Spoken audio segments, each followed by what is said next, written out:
Everyone, it's Brett here, Lionheart84, and thankfully I'm pleased to say we're going to be able to finally do a full comparison and taste test between two varieties of homegrown Asian pear, or Nashi pear. Now the one on the left is obviously the one that I've already had quite a lot of this year, and I've had them in previous years as well. This is my Shinseiki Asian pear. A reasonable sized fruit, and most excitingly this is the first fruit and only fruit, I might add, off my Kumoi. So I think this the first thing to give you a comparison on is to see the very different skins on them.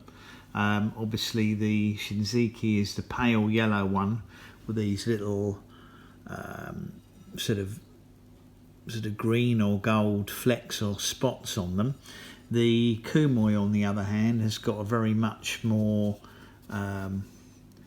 brownish type of skin on it. Feels like quite a firm fruit. They have literally both dropped off, or when I've touched them fell off today, which means that they're both at as close to peak ripeness as I suppose I can get. I'm actually filming this on the 29th of September, and there's still 4 or 5 Shinseikis on the tree, and I've also had probably another 7 or 8 prior to these which have either fallen off or picked off without any real effort. You can see the stem has dried up on this one, so this one's been ready to fall for a while, and this one I touched it and it fell off today. So the first thing we're going to do on them is just out of interest see what they weigh. They're not, as I said, they're not particularly large examples of the fruit, but we'll still weigh them and see what these particular ones are. We'll do the Shinseiki first. Now that weighs 188 grams, which for my imperial friends, which includes me, is 6.6 ounces. And the Kumoi, which feels slightly smaller, well, very close, that's 6.5 ounces, which of course is 188 grams. So that gives you the weight of them. Now I've obviously eaten loads of Shinseikis, so I know what I'm expecting, although it should be peak ripeness. But I have no idea whether the Kumoi is going to taste exactly the same, or if there will be any differences, or indeed what the sugar and juice contents of them will be. So let me flip the camera around and we'll do some comparisons.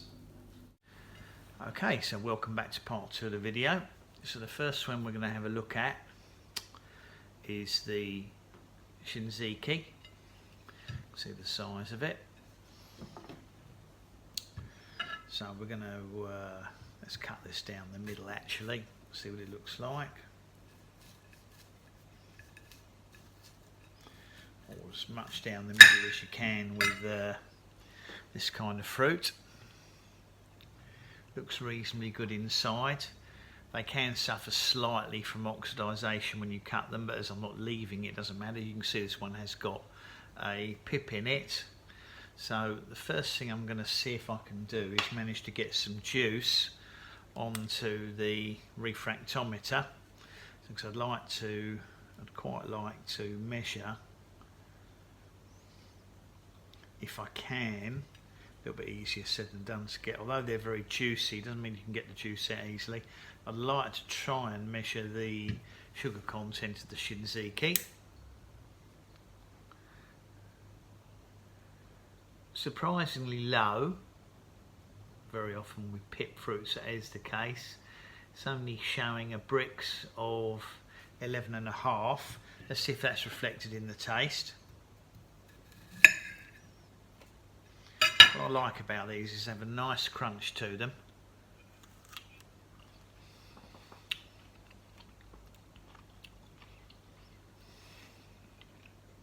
That's a nice flavour. Sorry, just removing a comment from my screen so I could see what I was doing. The skin is quite thin on it. I tend to find that the Asian pears can have quite a firm skin. It can be a little bit bitter. I mean, I wouldn't bother peeling one because I like the texture difference between the fruit, but they're really nice when they've been refrigerated. But of course, this is room temperature. It's come straight out of the garden earlier today.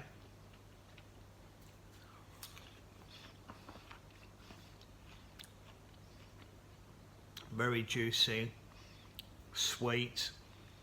It's reminiscent of a pear, of a regular European pear, but I find them a bit crunchier and juicier, and they don't have that. They don't tend to have that like floury texture that sometimes I find some European pears have. Certainly not all of them. But what they do, if you want to put them in the fridge, they'll last for weeks and weeks and weeks and still be perfectly edible. But of course, the riper they are when you put them away, the nicer they are when you get them out the fridge. Very nice. I love Asian pears. Now the second one, the Kumoi. Let's see what this looks like inside. Now this immediately feels much firmer when I'm cutting it, which is interesting. That seems to be a much firmer pear. Or the skin's firm, I'm not sure which. Now, let's see if I can get some juice out of this one and see if the sugar content is the same or lower. It's not particularly, as I said, although they're very juicy, the juice doesn't readily come out of the pear, so it just makes it a little bit harder to get an accurate bricks reading. Let's see if we can see what that is. 11, almost exactly the same, so not a particularly high sugar content fruit. Now let's see if that reflects in the taste, if it tastes exactly the same or very different. This is a much firmer fruit, although it's dropped today. It's not been hanging on the tree at peak ripeness this long. Much crunchier. Doesn't taste as sweet as the Shinseiki. The skin feels tougher. Now interestingly, this has been growing kind of hidden underneath a load of leaves, which is probably why the squirrels and birds haven't spotted it and pecked at it, but it also means it's been out of the sun, so it's had no sun on it at all.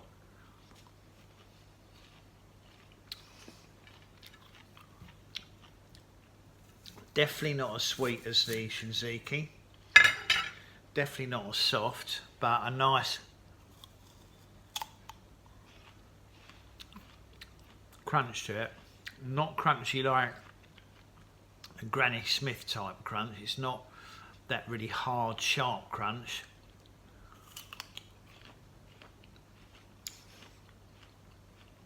It has got a different flavour. I'm not sure I'd put it into words because my taste buds aren't very good at the moment because I'm on this blasted chemotherapy, so that does tend to affect how things taste to me. I don't think I'm tasting things very reliably, only really strong flavours. So nevertheless, there's no aftertaste.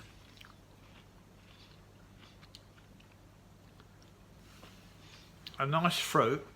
At the moment I prefer the Shinseiki, but to be fair, as this is the first ever Kumoi and the tree's younger and it's literally only produced one fruit, I'm kind of not sure if it's going to be an accurate reflection of how nice the fruit might be. Obviously I've got another 3 varieties and I'm hoping by next year, especially as I put one in ground, that I might get some more Asian pears. So it'd be interesting to compare by name variety, because when you buy them in the Asian shops or occasionally in supermarkets, you don't actually know what variety you're getting 99% of the time, so you can't give a genuine comparison because you don't know what you're tasting. But with the name varieties you're growing at home, I like the Kumoi because it's firmer, but